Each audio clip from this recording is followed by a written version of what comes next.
सही।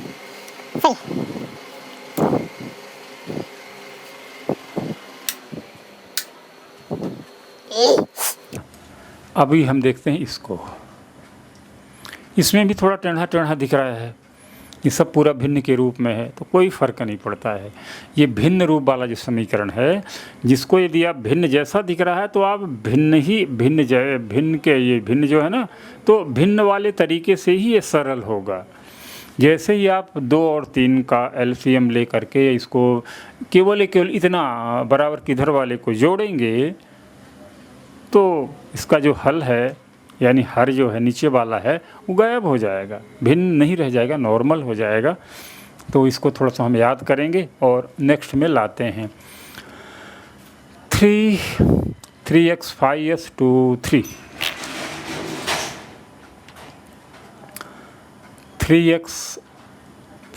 3x 5 by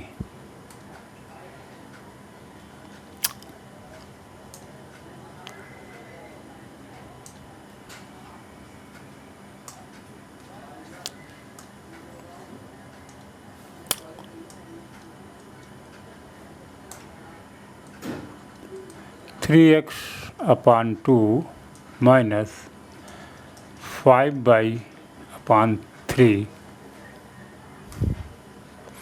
3x upon 2 minus 5 by upon 3, 3x upon 2, 3x upon 2 बराबर minus 5 by upon 3, 5 by upon 3 बराबर -2, बराबर -2। तो ये समीकरण है, 2 समीकरण हैं, 2 से उनका पेयर होगा, जिन्हें हम प्रतिस्थापन विधि से हल करेंगे। तो प्रतिस्थापन विधि से हल करने के लिए क्योंकि भिन्न के रूप में है तो इसको हम थोड़ा सा साधारण बना लेंगे, तो कोई दिक्कत नहीं। भिन्न जैसा दिख रहा है तो भिन्न के जैसा ही इसको हल भी किया जाएगा। आगे देख लेते हैं। तो आपको अब इसको हल करने के लिए क्या करना है, केवल बराबर के इधर इतना बराबर के -2 पर हमें नहीं जाना है, केवल और केवल इतना बराबर के इधर जो हमारे 2 भिन्न दिख रहे हैं इनको हम भिन्न के तरीके से योग कर लेंगे, जैसा भिन्न में करते हैं। तो देखिए 2 तिहाई 6, इनका एलसीएम क्या हो गया, 2 तिहाई 6 हो गया। 2 तिहाई 6, 3 त्रिका 9, तो लिख लो यहाँ 9 माइनस तो माइनस, 3 दूनी 6, 2 पंचे 10।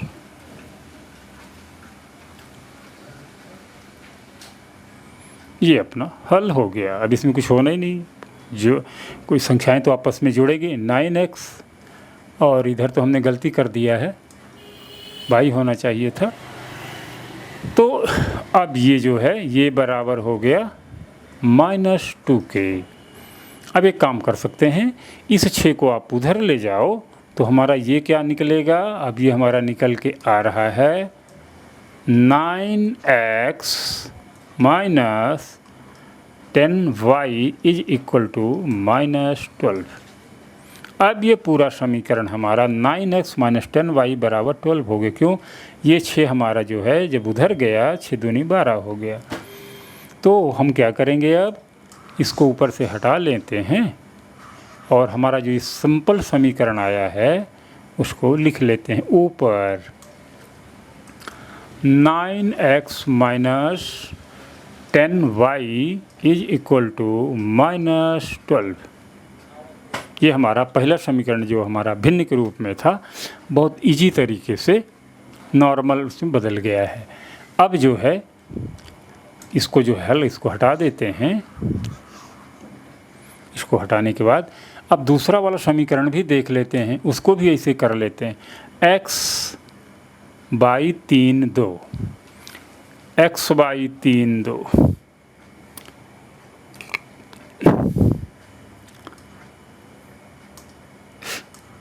x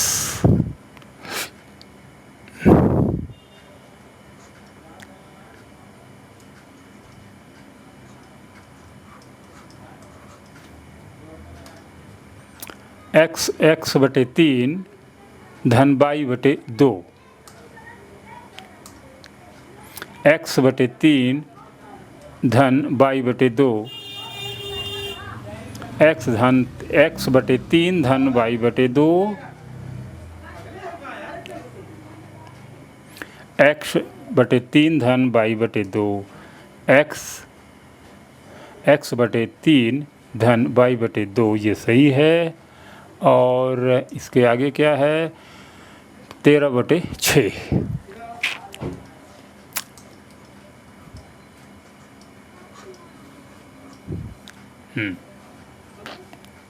एक्स बटे 3, एक्स बटे 3 धन वाई बटे 2, वाई बटे 2 बराबर 13 बटे 6, 13 बटे 6। तो ये दूसरा वाला समीकरण है। दूसरे वाले समीकरण की भी भिन्न के रूप में है। तो इसमें तो यहाँ भी भिन्न है, लेकिन हमें यहाँ नहीं जाना इस बार हमें इसे बराबर को उधर कुछ भी नहीं करना है, पूरे को इकट्ठा नहीं जोड़ना है, नहीं तो गड़बड़ हो जाएगी। हमें केवल बराबर इधर वाले को जोड़ेंगे। तो जोड़ लेते हैं। 3 दूनी 6, 2 तिहाई 6, 2 3 दूनी 6 2x, 3 दूनी 6 2 एक्सम 2x प्लस 2 तिहाई 6 और 3 एकम 3, ये हो गया 3 बाई। ये बराबर हो गया आपका 13 बटे 6। अब ये ऊपर वाली आपकी एक राशि है और ये नीचे वाली एक राशि है, ये 2 राशि। अब इनका तिर्यक गुणा हो जाए, कोई ज़रूरत ही नहीं है, इधर भी 6 है उधर भी 6 है, ये दोनों 6 कैंसिल हो जाएंगे।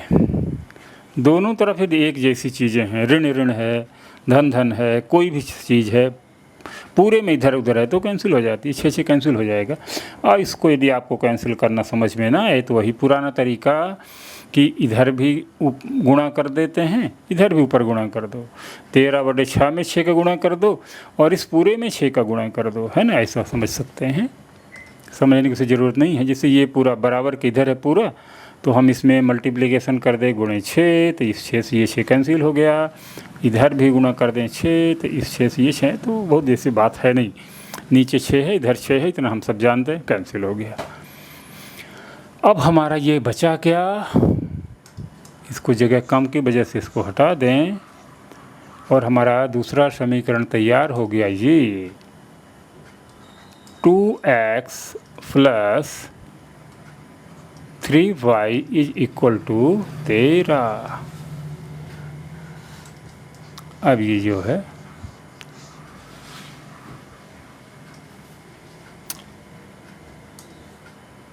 ये हमारे 2 समीकरण निकल आए। इन 2 समीकरणों से भी नॉर्मल समीकरण हो गए। अब इन्हें हम प्रतिस्थापन विधि से हल कर लेंगे। तो देखते हैं कैसे हल होगा। किसी एक समीकरण को ले लेते हैं, मान लीजिए ऊपर वाले को ले लेते हैं। तो ऊपर वाले को जो हम हल करेंगे तो क्या करेंगे, हम केवल और केवल इतना लिख लेंगे। क्यों, इसको जो है तो हमें यूज नहीं करना है, 9x को हमें अभी कोई यूज नहीं करना है, इसको उठा के हमें उधर ले जाना है। तो हम बाद में करेंगे, पहले इसको हम नीचे लिख लेते हैं। लिख लेता हूँ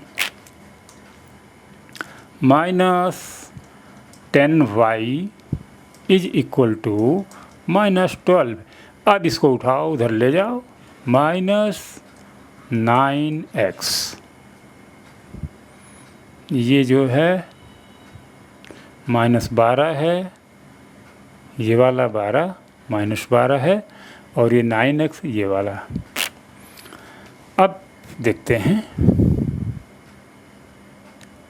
यहाँ भी माइनस, ये वाला -12 और हमारा ना उधर भी गया, तो यहाँ भी ऋण तीनों बार आ रहा है। यहाँ भी ऋण है, यहाँ भी ऋण है, यहाँ भी ऋण है। इन दोनों ऋणों को वापस हम कैंसिल कर लें तो गायब हो जाएगा। तो ये हो जाएगा हमारा 10y बराबर 9x प्लस 12। तो x बराबर हो जाएगा 9x प्लस 12/10। ये हमारा y का मान निकल आया। ये ब्रैकेट के अंदर हमारा y का मान आ गया। अब इस y के मान को हम नीचे वाले में रखेंगे, ऊपर वाले में नहीं रख सकते, ये कंडीशन है। हमें दोनों का इस्तेमाल करना है, एक का नहीं। तो अब ये नीचे वाले में हम इसका मान रख देते हैं 2x प्लस 3 इंटू y, चूँकि लंबा चौड़ा है बहुत सा, इसलिए हमने इंटू कर लिया, 9x plus 12 upon 10 is equal to 13। अब ये नीचे वाले की ज़रूरत नहीं रह गई, तो इसको हम हटा देते हैं।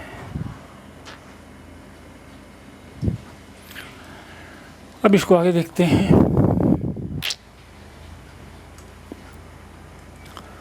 2x प्लस, अब ये जो है ये 3 अंदर जाएगा, 3 नंबर 27, x 3 इधर जाएगा, 12 तिहाई 36,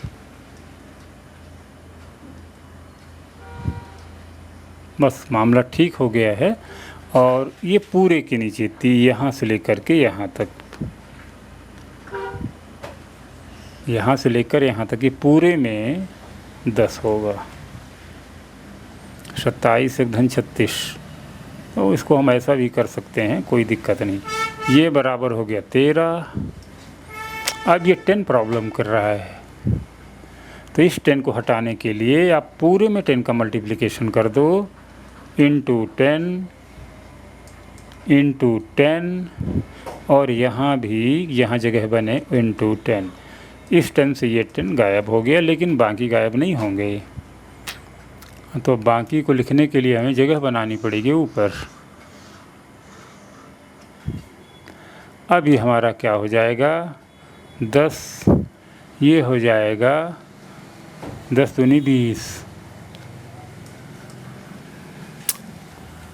ये हो गया 20x प्लस 27x प्लस 36 बराबर 130। अब नीचे वाले का कोई काम नहीं है, तो नीचे वाले को हम हटा देंगे। अब ऊपर वाले को हल करने की कोशिश करेंगे। 20x और 27x, ये क्या हो जाएगा, 20 दूनी 40, 47x,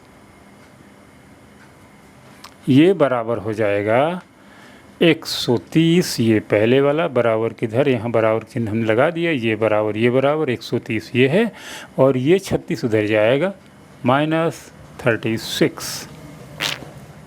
अब ये हो जाएगा 47x इज इक्वल टू 13 में 36 घटा दीजिए, तो 30 में 130 में एक बार आप 30 घटा दो तो 100 आ जाए, और 100 में 6 निकाल दो तो क्या आ जाएगा, 100 में 6 निकाल देंगे तो हो जाएगा 94।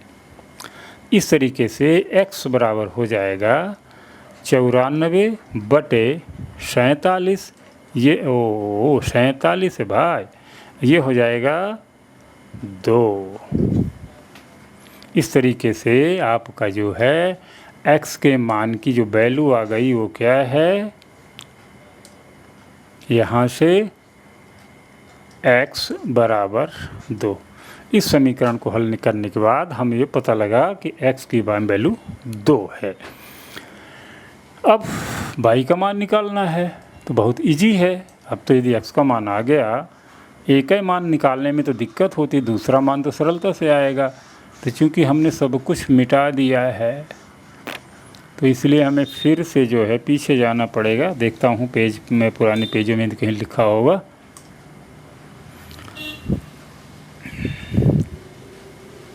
एक ही तो पेज है, ये तो 2x वाला है, कहीं नहीं है, कुछ नहीं है, सब खाली हो चुका है। अब हमें y का मान, x मान आ गया है। अब हम y का मान निकालने के लिए, ये हमारा भिन्न वाला था तो हम भिन्न वाला ही निकाल लेते हैं कोई। चलिए वही देख लेते हैं। तो 2 में से कोई इसी को ले लेते हैं, जैसे इसी को ले लें यदि x/3। अब दरअसल जो हम समीकरण बनाए थे वो हमें पता ही नहीं है, तो अब ये थोड़ी सी दिक्कत आ रही है। x/3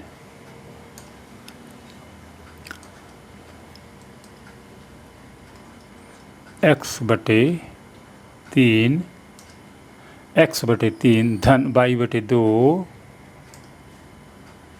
धन y/2 बराबर 13/6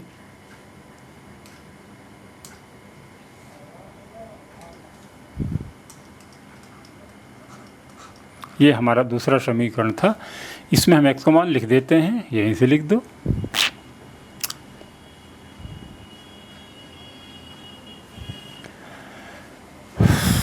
दो बटे 3 प्लस y/2 बराबर 13/6।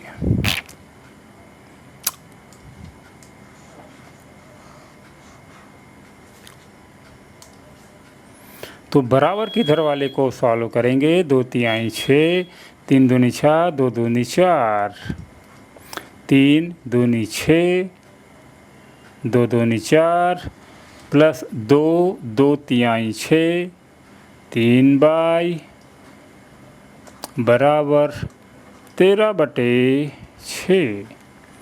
अब इसको हल कर लेते हैं। ये हो गया, ये हो गया। 6 से 6 ये कैंसिल हो जाएगा और 4 प्लस 3y बराबर 13। तो कहाँ लिख लें, अब जगह ही नहीं है यहाँ, तो चलो यहाँ लिख लेते हैं एक बॉक्स बना करके। तो हमारा सवाल है 4 प्लस 3y बराबर 13। तो 3y बराबर 13 ऋण 4। तो y बराबर 13 में 4, 13 में 3 निकाल दो 10, एक और निकाल दो हो जाए 9 और बटे 3। तो y बराबर 3। यानी आप कह सकते हो y